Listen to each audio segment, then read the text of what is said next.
Ayan guys, good morning. Kape po tayo. Yun, kape.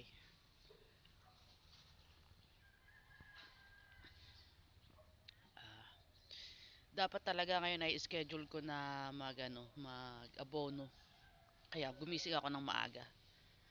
Kaya lang sobrang OA yung lamig. Hindi ako ginamit na tao guys. Pero talagang itong umagang to sobrang lamig. Kaya chinek ko kung okay pa naman. Basa pa naman yung lupa ng mga tanim. Kaya siguro mamayang hapon na lang. Kasi maya maya ay malakad kami ng tropang pulo. Update lang natin tong ito nasa likod ko. Tawag nito. Ano yan eh? Ampalaya. Kita ko kasi may ano na siya, may bulaklak. Tingnan natin. Ayan. Ayan. Sorry guys, medyo madilim pa eh. Madilim pa. Ayan. Kita niya ba? Yung bulaklak ng ampalaya. Grabe oh, ganda. Ganyan na siya kalago. Itong sa kabila. Ayan.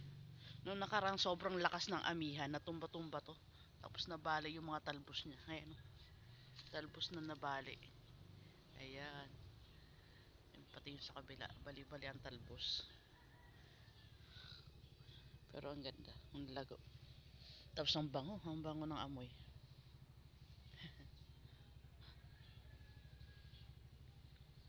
Ayan. Malayo pala ako natanaw ko na itong ano na to eh. Itong bunga niya. Nice.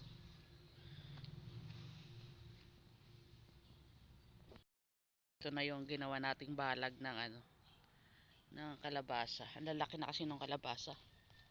Ayan. Ang tataba. Yan, kalabasa. Diba? Ang ganda. Ang ganda na nila. Ito yung balag natin. Ayan.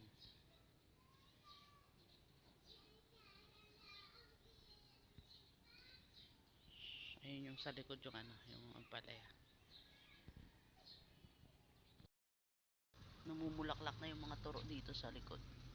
Ito yung mga una kong tinusok-tusok dito eh. At ito may bunga no.